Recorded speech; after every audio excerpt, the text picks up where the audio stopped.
John Davidson Rockefeller's life did not begin with wealth or inevitability. It began with tension, silence, and a boyhood braided with contradictions that would harden into a psychology so rare and so precise it would one day reorganize an entire industry. Before the name became a monument, before his signature stamped the very idea of American capitalism, he was simply a quiet child learning to navigate a world where the rules changed depending on which parent walked through the door. The boy who would become the richest man in American history first learned wealth by studying instability. His father, William Avery Rockefeller, known from town to town as Devil Bill, was a man who seemed stitched together out of charm, deception, bravado, and a nomadic appetite for persuasion. He sold miracle cures that cured nothing, traveled endlessly, and appeared and disappeared like a character drifting in and out of a novel. One week he was a charismatic entertainer sitting at the dinner table. The next he was a ghost, vanished without warning.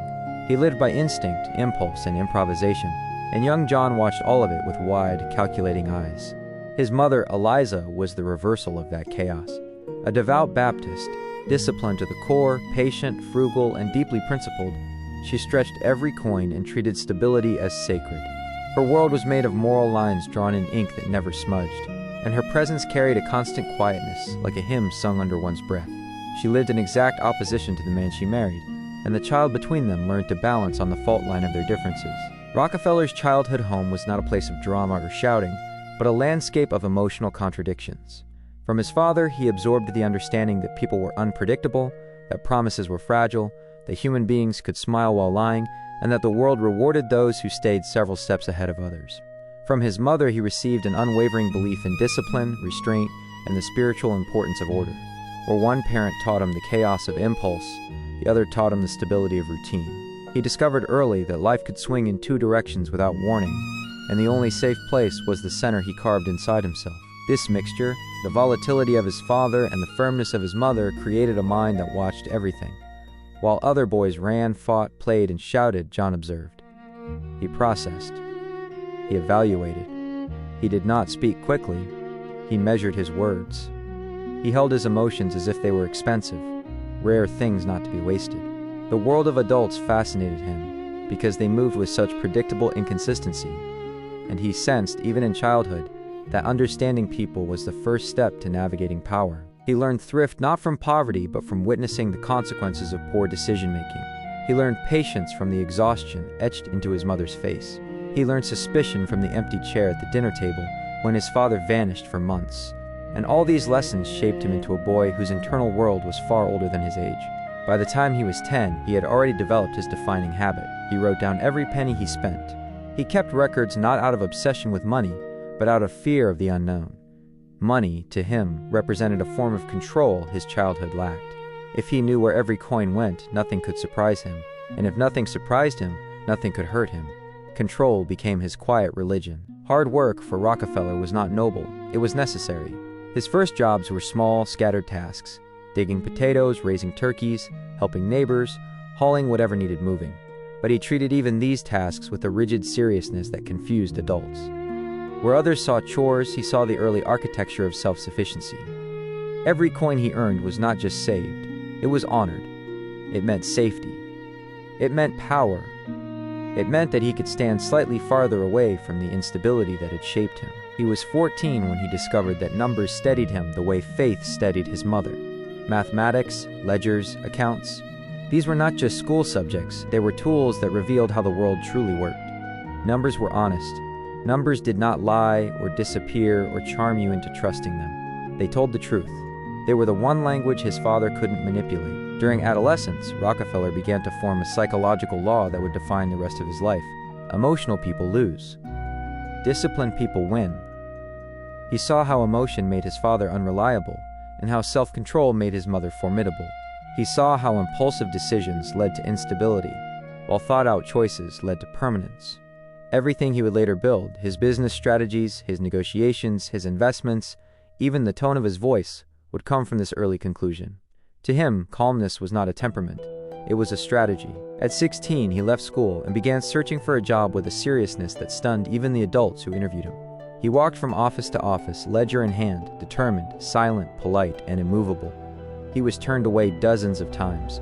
New York was crowded with young men seeking work. Nobody saw a future titan standing in front of them. To them, he was simply another teenager with hopeful eyes and empty pockets. But Rockefeller did not break. He had inherited his mother's persistence, and rejection did not discourage him. It sharpened him. He walked the city for 6 weeks, applying everywhere, returning to offices where he had already been declined, refining his introductions, adjusting his posture, learning how to present himself not as a boy needing work, but as a future asset. He studied the kinds of men employers said yes to, and adjusted his behavior accordingly. Even at 16, he approached his own personality like a business operation. Then, in September of 1855, he got his first real job, assistant bookkeeper at Hewitt & Tuttle. It was mundane work, numbers, ledgers, bills of lading, small calculations. But to Rockefeller, it was a universe opening. He attacked that job with a monastic devotion. Where others worked enough to avoid being fired, Rockefeller worked enough to make himself indispensable. He arrived early, stayed late, and spent hours studying not only the accounts but the structure of business itself. He wanted to know why companies succeeded, why markets rose and fell, why some firms thrived while others collapsed. He was not learning a job, he was studying the anatomy of capitalism. He watched his employers with the analytical detachment of a scientist. He noted their strengths, their errors, the flaws in their management, the inefficiencies in their operations. Every mistake they made was a lesson he stored away. Every strength they used was a technique he examined. His mind was constructing a silent blueprint. Not intentionally, instinctively. He absorbed everything, but what truly set Rockefeller apart was not intelligence, but temperament. He was unshakably calm, even as a teenager. Where others panicked when orders piled up, he slowed down. Where others became flustered under pressure, he grew sharper. Where others allowed frustration to show on their faces, he became expressionless. He cultivated a composure so complete that it made people uneasy. It was not natural, it was engineered. He believed deeply that a man who could control his emotions could control outcomes. During these early years, he developed his obsession with order. He kept immaculate records. He balanced books with precision. He tracked every transaction. His habits were so disciplined, they felt ritualistic. One coworker would later describe him as a young man with the eyes of someone who sees 10 years ahead.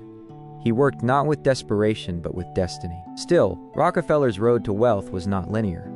He was ambitious, but ambition alone cannot produce empires.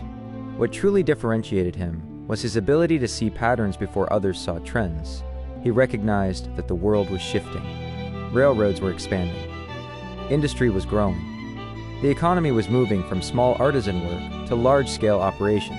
And within this shifting landscape, oil, at the time seen as a messy, unreliable substance used mostly for lamps, was about to become the artery of modern society. But Rockefeller did not rush. Rushing was for emotional men. And emotional men made mistakes.